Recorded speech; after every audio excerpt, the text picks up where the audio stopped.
स्ट्रेटनॉट अंतरिक्ष में जाएगा कैसे, ये पहले आपको बता देते हैं। स्पेस एक्स के बनाए हुए ड्रैगन कैप्सूल से स्ट्रेटनॉट अंतरिक्ष में जाएंगे और ये स्पेस एक्स एलॉन मस्क की कंपनी है, आप जानते हैं।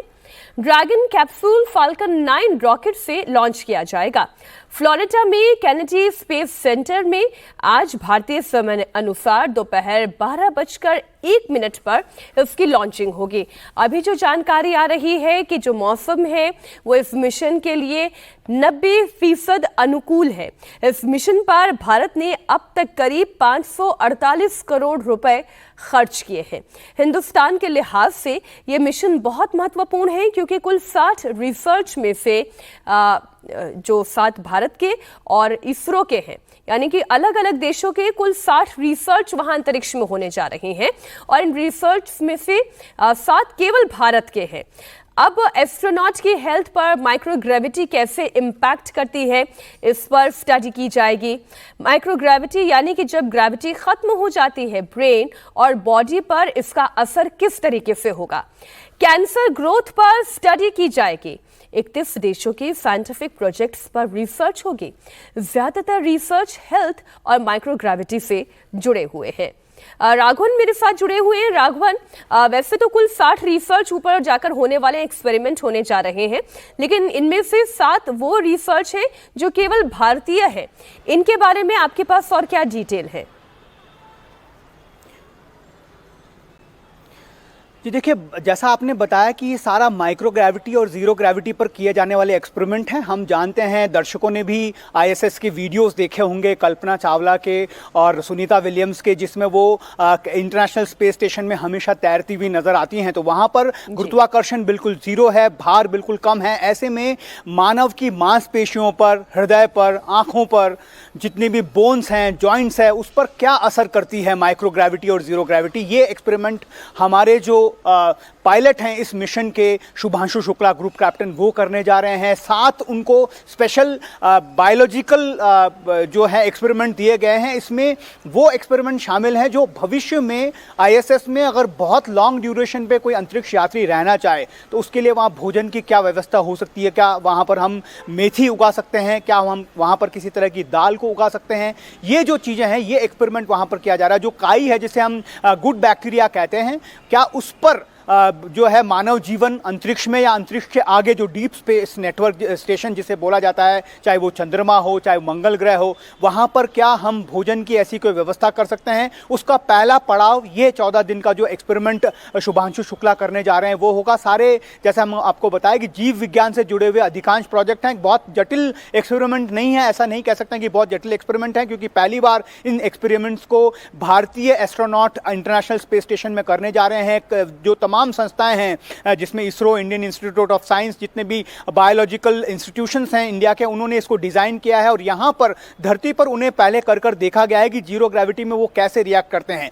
यही एक्सपेरिमेंट वहाँ पर किया जाएगा। उसके बाद वापस यहाँ पर लाकर उन्हें देखा जाएगा कि जो इंटरनेशनल स्पेस स्टेशन में किया गया एक्सपेरिमेंट है वो क्या, उनका रिएक्शन कैसा होता है एक बार फिर धरती पर। तो ये समझने में आसानी होगी अगर सरल शब्दों में समझें मीनाक्षी। तो ये जो जैविक जो वैज्ञानिक प्रयोग हैं उसको ये समझने में आसानी होगी कि क्या अगर हम आगे आने वाले समय में अगर बहुत लंबे समय तक अंतरिक्ष में या अंतरिक्ष के बाहर डीप स्पेस प्रोजेक्ट्स में अगर हमारे अंतरिक्ष यात्रियों को वहाँ पर रहने के लिए व्यवस्था करें तो उनके भोजन की व्यवस्था क्या होगी। मोटा मोटी यही एक्सपेरिमेंट है। और उसके बाद जो मानव शरीर है जीरो ग्रेविटी, माइक्रो ग्रेविटी में, उस पर जो है वहाँ पर रेडिएशंस और जो बाहर एक्सपोजर हैं वो कैसे उस पर असर डालते हैं, ये सारी बातें जो है मेन एक्सपेरिमेंट का ये काम होगा। हमारे, जैसा आपको पता है कि 2020 में भारतीय फौज से शुभांशु शुक्ला के साथ साथ अंगद प्रताप, राजीव कृष्णन और प्रशांत नायर, ये जो 4 डेजिग्नेट एस्ट्रोनॉट जिसे हम कहते हैं, इनका सिलेक्शन हुआ था। और उसमें से एक जो है शुभांशु शुक्ला, कह सकते हैं ये बहुत भाग्यशाली हैं कि उन्हें इंटरनेशनल स्पेस स्टेशन आज जाने का मौका मिल रहा है। जैसा हमने आपको बताया 12:01 पर लिफ्ट ऑफ है, लेकिन इस यात्रा को पूरा करने में तकरीबन 28 घंटे लगेंगे।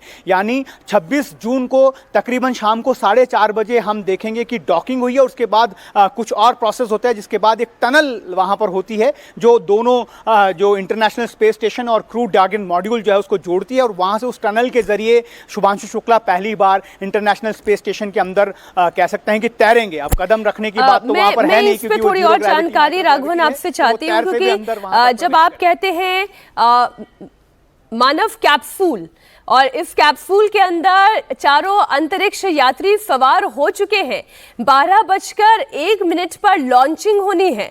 जब हम ये तस्वीरें देखते हैं, इस कैप्सूल की बात करते हैं, दरअसल ये कितना बड़ा होता है, इसकी खासियतें क्या होती है, इसके बारे में राघवन आप जानकारी दें। अभी जो लाइव स्ट्रीमिंग है वो भी हम अपने दर्शकों को दिखा रहे हैं। कैनेडी स्पेस सेंटर फ्लोरिडा से लाइव तस्वीरें हैं। जी राघवन, आप बताएं मानव कैप्सूल के बारे में। जो अंतरिक्ष यात्री हैं, वो चारों अंतरिक्ष यात्री इसमें बैठे हुए दिख रहे हैं। जी राघवन प्लीज।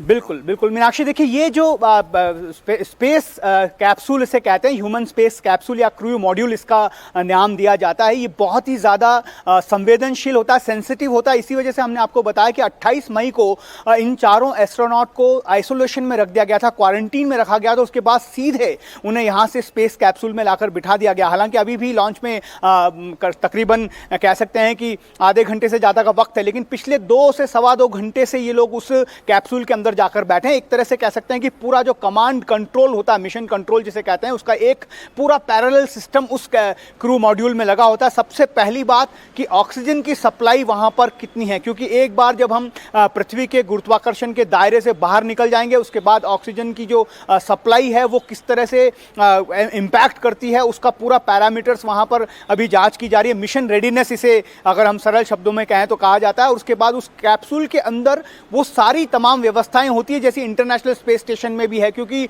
मानव को सांस लेने के लिए लगातार ऑक्सीजन की जरूरत होती है। तो क्या ये आपूर्ति जो है वो पर्याप्त है? ये जो मिशन जो जर्नी है तकरीबन 28 घंटे की, तो उस वक्त उनके मानव शरीर के अंदर किस तरह की प्रतिक्रियाएं होती है, उसको ठीक रखने के लिए, उन सारे पैरामीटर्स को ठीक रखने के लिए इस क्रू जो मॉड्यूल है उसके अंदर सारी व्यवस्थाएं की जाती है। उसके साथ साथ जो मिशन कमांडर हैं पैगी विट्सन, जैसा हमने बताया कि सबसे अनुभवी अंतरिक्ष यात्रियों की श्रेणी में उनका नाम है, वो नासा से जुड़ी हुई वैज्ञानिक रही हैं, अभी स्पेसएक्स के लिए काम कर रही हैं। और जो स्पेसएक्स का जो ये मिशन है उसके लिए वो दूसरी बार इसमें जा रही हैं। और जो रॉकेट है जिसकी हम बात करें फैल्कन 9 की, मीनाक्षी ये एक दिलचस्प जानकारी भी दे दूं कि उसका जो स्टेज 1 है ये रीयूजेबल है। स्पेसएक्स ने इसको इस तरह से डिज़ाइन किया है कि जब ये धरती से बाहर जो सेकंड स्टेज को लेकर चला जाएगा, स्पेस में जब सेकंड स्टेज चला जाएगा तो ये वापस जो है धरती को चीरता हुआ आएगा और उसको एक तरह से कैच करते हैं। ये बहुत ज़बरदस्त टेक्नोलॉजी जो है स्पेसएक्स ने डेवलप की है ताकि ये जो बड़ा हिस्सा है रॉकेट का ये दूसरी बार वापस इस्तेमाल किया जा सके। और इस मिशन में एक्सियम 4 मिशन की बात करें तो इसमें जो फर्स्ट स्टेज है वो दूसरी बार उसका इस्तेमाल हो रहा है। और जैसा हमने बताया कि क्रू मॉड्यूल जो है वो चारों उसमें पायलट, मिशन कमांडर के साथ पायलट और 2 स्पेशलिस्ट उसमें जो पोलैंड और हंगरी से हैं वो बैठे हुए हैं। ईसा से वो लोग जुड़े हुए हैं, यूरोपियन स्पेस एजेंसी से। तो इसके बाद ये जो जर्नी शुरू होगी इसमें सारा जो मेन जो कमांड करेंगी इस पूरे मिशन को वो पैगी विट्सन होंगी, जो सबसे अनुभवी अंतरिक्ष यात्री हैं। और शुभांशु शुक्ला का ये फर्स्ट एक्सपीरियंस है कि वो अंतरिक्ष में जा रहे हैं और उसके साथ साथ उन्हें इसको पायलट करने का मौका मिला। तो एक क्रिटिकल मिशन के एक बहुत बड़े अहम जो किरदार हैं वो शुभांशु शुक्ला भी इसमें निभाते हुए नजर आ रहे हैं।